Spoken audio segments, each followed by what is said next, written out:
welcome to the B-side of South Africa. My name is Zawadi Morris. I'm Reggie Richardson.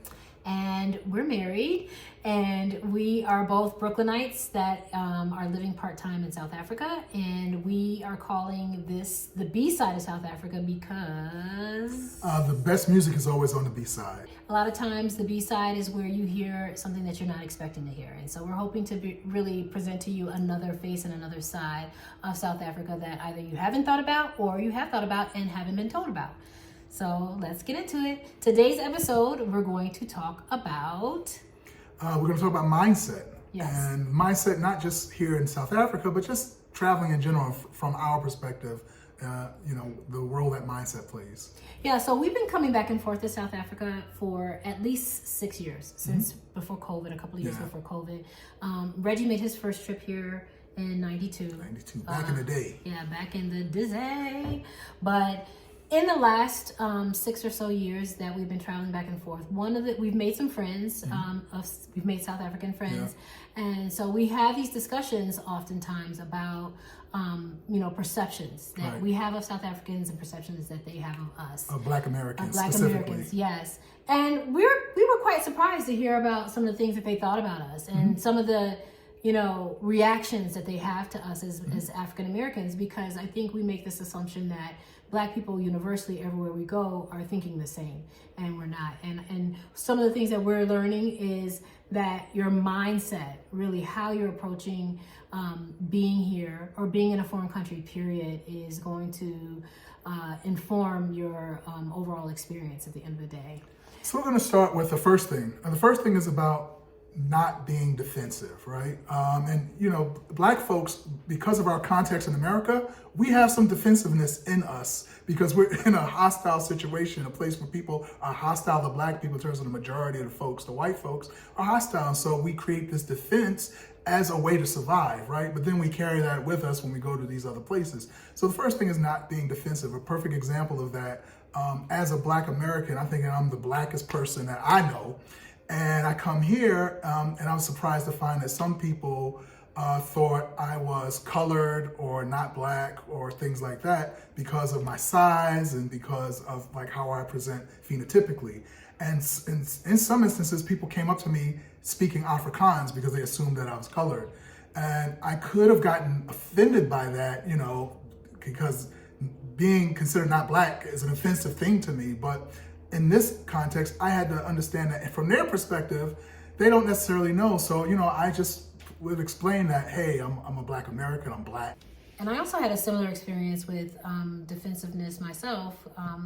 In the few years that we were coming back and forth here, I would run into, at the stores and stuff, I would run into South African merchants and Black South African merchants, and I would just walk up to them and I'd be like, excuse me, do you know where this is? Or excuse me, do you know how I get to that? And they would just look at me, blank stare, and not respond. And I would get defensive, I looked back at them like, did you not hear me speaking? I always thought they were being rude. And I later found out that they prefer if you actually greet them and say hello, good morning.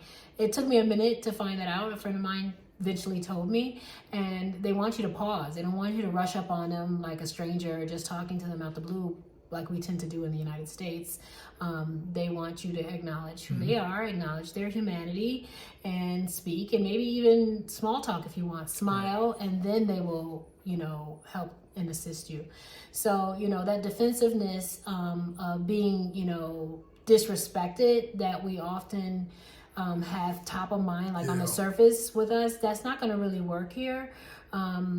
Just, in general. So, that's what we mean when we say just be open to learning new ways of being and finding out why people do what they do, as opposed to assuming that your way and perspective is the way. Yeah, because Black Americans, we stay warm looking for some disrespect. Like, we waiting. And so that, that's, we've been oriented around that. So we don't have to bring that here, waiting for somebody I wish somebody would.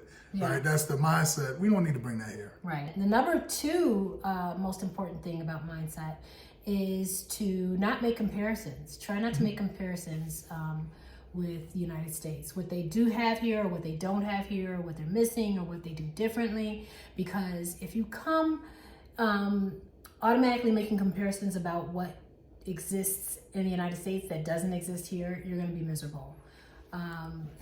Automatically when you get here, that's going to be a tendency, and you have to kind of let that habit go, like hot water all the time, or or even internet that works all the time, or I don't know, what are some of the comparisons that you've had? It's just really accepting things as they are. Like if you're a Gen X or older, you're not going to find your kitty carry-all here all the time, right? So if you're a Gen X or older, you know what that reference means. But it's okay, right?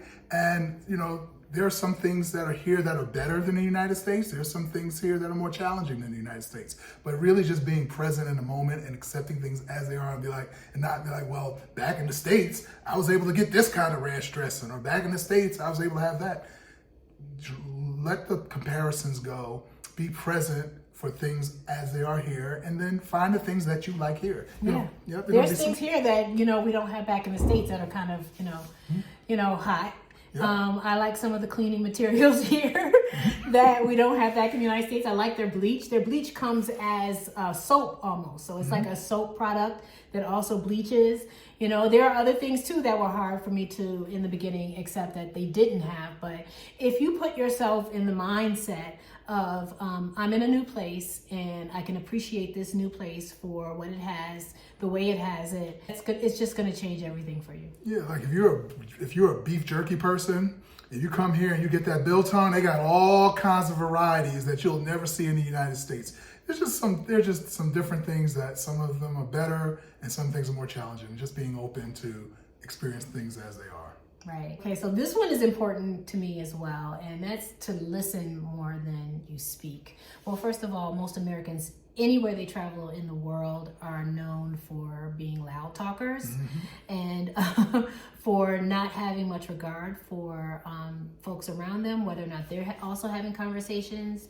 And so I think to make your life easier, just be in a mindful state of listening and observing versus always exerting what you think or how you're feeling or what you know. We're not saying suppress your own voice. We're just saying be mindful of airtime and be mindful of what's the proportion of you listening versus you talking. And, that'll go a long way. Yep. The next thing we want to talk about in terms of mindset is, particularly if this is your first time coming to the continent, we have this romantic idea about coming home and connecting to our brothers and sisters, our long-lost brothers and sisters. We have this romanticized idea about who Africans on the continent are. We're saying that you'll be better served to kind of let that go. People are just people, and they're motivated by the same things that people are all over the world. There's some good people, there's some bad people, there's some scammers, there's some people who are going to be like family and always help you out. And if you come with that mindset, knowing that everybody's an individual person with their own motivations, you're going to be well served. Yeah, so this idea that, you come to the continent and they welcome you with open arms, that's in the movies. I mean, they may be doing that in Ghana still, and even that's to some extent a little bit of that's driven by commerce. I was about to say that's commercialized, right? Because they know that's what we want. But coming to South Africa, they're not, don't come in thinking that just because we're black. Because remember that this country is black. Period. They're all black. So it's not about connecting the same way that we do in the U.S. How when we see another black person, we feel this connection because of a shared experience. They don't feel like they share an experience with us at all. And they don't really, except for the color of their skin, they really don't share an experience. They see black people every day. So coming to the continent, they're seeing you as an American. And how you exert yourself, your first impression is going to be that impression they have of an American. This idea that, you're locking arms, that's not going to happen. All the black people that you see here are not all South Africans. They come from all over the continent. And so a lot of times people assume that the people who you run into in the restaurant or in the Uber or whatever, or people who are working, we assume they're South Africans. But they have a large immigrant population here of people from all different parts of the continent. So you can't make the assumption that everybody who's black is South African. That's not the case. So the last one is what we call the savior complex. And it's really important that you don't come to the continent with this posture of I'm coming here, I'm in a better position than you, so I'm coming here to help you. And I know that it may come from the best place in your heart to be helpful, but keep in mind that you're talking about a country that's thousands and thousands of years old compared to our 400-year history of being Black American in America. And they don't need saving. Their culture is intact. Their languages are intact. Who they are, for the most part, is intact. They understand themselves and their culture. So if you come here with that sort of behavior and making the assumption that they don't feel that and see that, that's a big mistake. It's a huge turnoff. And really, I think if you take more of the posture of, I'm here to work with you, or just to learn more about you, or just to, be open. That's the way to forge the best kind of inroads. Yeah, just come with a collaborative mindset, right? They got things that they bring to the table. We have things we bring to the table, and together we're going to be stronger. So if we come with a spirit of collaboration, that's going to be the winner right there. Yes. So mindset, big important aspect when you're traveling, and especially here in South Africa. It'll change the tenor of everything for you in terms of your relationships with people and the ones that you forge. So we want to thank you guys for tuning in again. We have many more videos to come, and we want you to hit the subscribe button, share, like, comment, do all the things, and we will see you at the next one. All right, take care. Bye-bye.